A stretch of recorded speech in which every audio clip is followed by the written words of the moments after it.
Spiritual journey with Meena.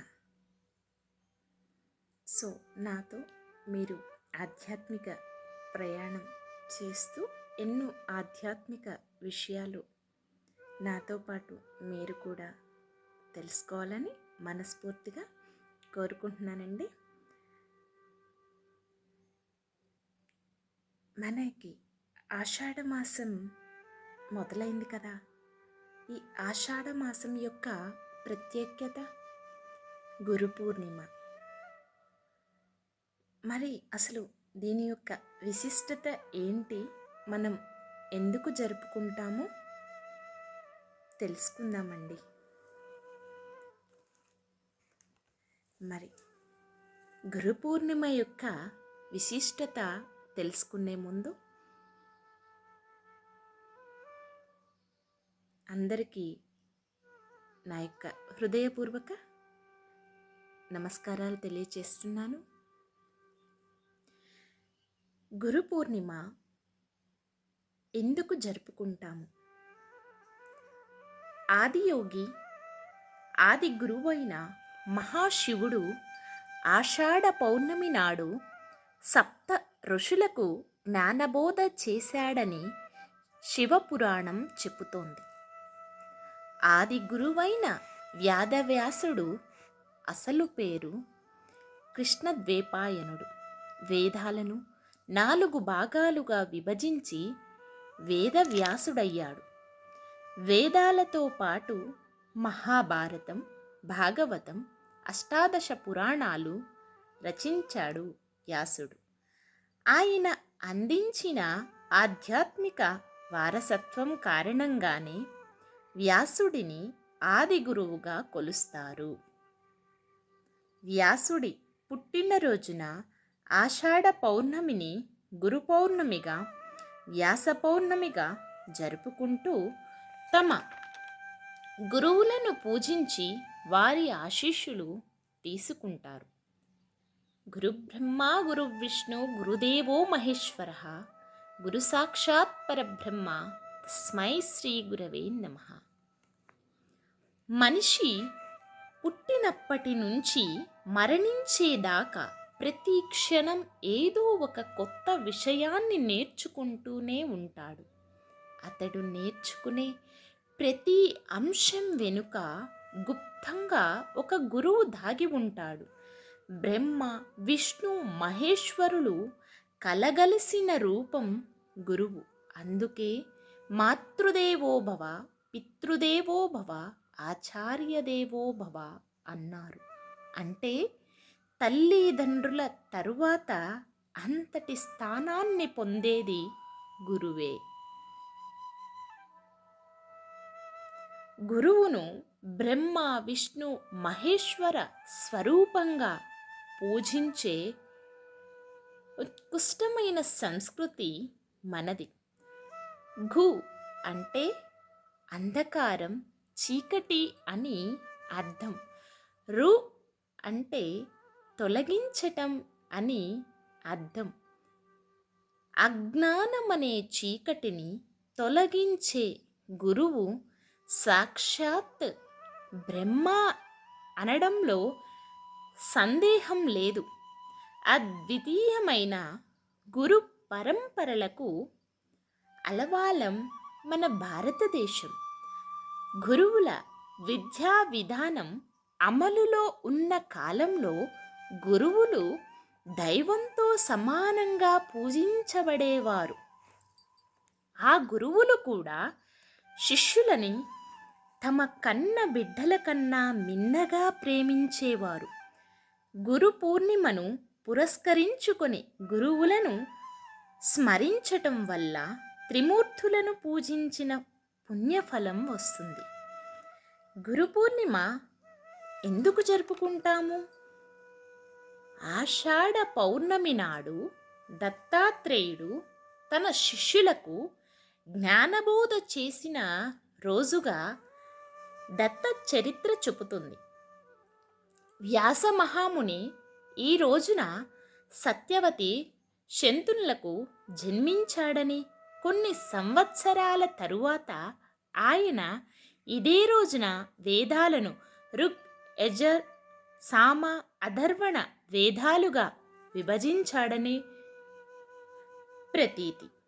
ఈ పుణ్య విశేషాలను పురస్కరించుకొని ఆషాఢ పౌర్ణమి రోజు గురు పౌర్ణమిగా, వ్యాస పౌర్ణమిగా జరుపుకుంటాము.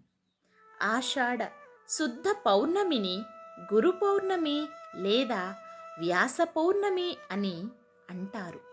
ఈ రోజున గురు పూజోత్సవం జరిపి గురువులకు కానుకలు, బహుమతులు సమర్పించి వారిని సత్కరించి వారి ఆశీర్వాదములు తీసుకుంటారు. తమ జీవితానికి మార్గనిర్దేశం చేసి ముక్తి వైపు నడిపించినందుకు ప్రతిఫలంగా ఇలా చేస్తారు. గురువు అంటే ఆధ్యాత్మిక జ్ఞానాన్ని బోధించేవాడు. చాలామంది హిందువులు తమ గురువులతో జీవితాంతం అనుబంధం ఏర్పరచుకొని ఉంటారు. ఇది కుటుంబ సంబంధం కూడా కావచ్చు, తరతరాలకు కొనసాగవచ్చు. హిందూ మతంలో గురువును భగవంతునికి భక్తునికి మధ్య సంధానకర్తగా భావిస్తుంటారు. ఈ ఆషాఢ శుద్ధ పౌర్ణమి యొక్క విశిష్టత. దీనికి ఒక చక్కని ప్రాచీన గాథ కలదు. పూర్వం వారణాసిలో ఒక పేద బ్రాహ్మణ దంపతులు ఉండేవారట. ఆ బ్రాహ్మణుని పేరు వేదనిధి, ఆయన సతీమణి పేరు వేదవతి. వీరిరువురు ఎల్లప్పుడూ చక్కని ఆధ్యాత్మిక చింతనతో భక్తి జ్ఞానము కలిగి జీవించేవారు. ఇంకా సంతాన భాగ్యము కోసం ఎన్ని నోములు నోచినా, ఎన్ని వ్రతాలు చేసినా ఫలితం లేకపోయింది. ఒకనాడు వేదనిధికి ప్రతిరోజు మధ్యాహ్న సమయంలో వ్యాస భగవానులు రహస్యముగా గంగానదికి స్నానానికై వస్తూ ఉంటారని తెలుస్తుంది. ఎలాగైనా సరే వ్యాస మహర్షి దర్శనం పొందాలని ప్రతిరోజు 1000 కళ్ళతో వెతకనారంభిస్తాడు.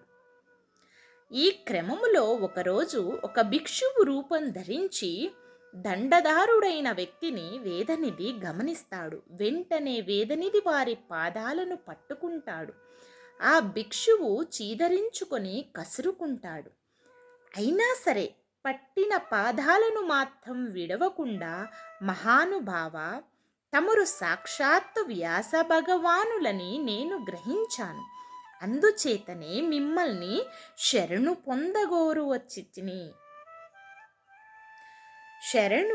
పొందగోరుచున్నాను అంటాడు. కరుణించి వేదనిధిని ఆప్యాయంగా చేరతీసి ఏమి కావాలో కోరుకోమంటారు. రేపు నా తండ్రి గారి పితృకార్యము, దానికి తమరు బ్రాహ్మణార్థమై భోజనానికి మా ఇంటికి తప్పక దయచేయవలెనని వేడుకుంటాడు. అందుకు ఆ మహర్షి వేదనిధి ఆహ్వానాన్ని అంగీకరిస్తాడు. అనంతరం ఎంతో సంతోషంగా ఇంటికి చేరుకున్న వేదనిధి సతీమణికి గంగానది తీరాన జరిగిన వృత్తాంతమంతా వివరిస్తాడు.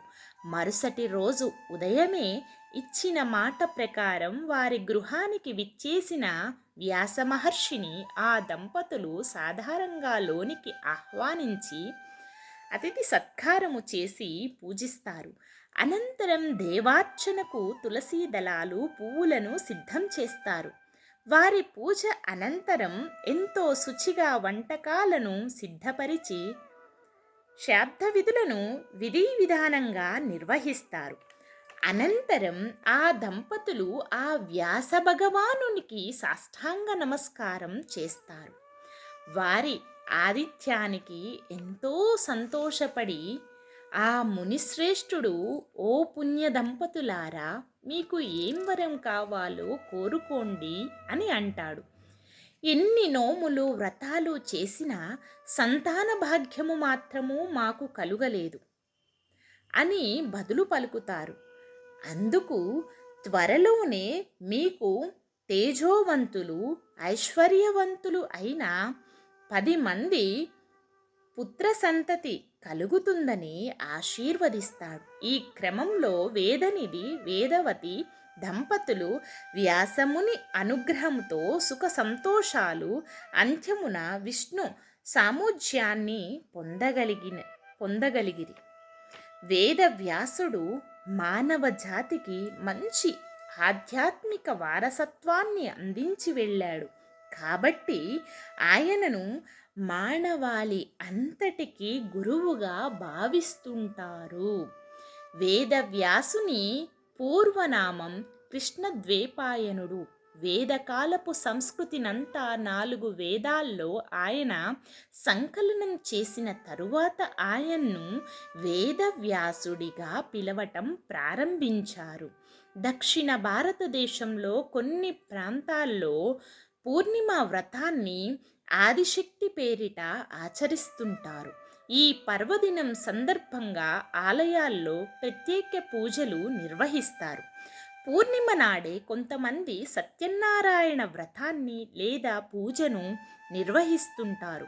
షిరిడి సాయిబాబా ఆలయాల్లో ప్రత్యేక పూజలు నిర్వహిస్తారు.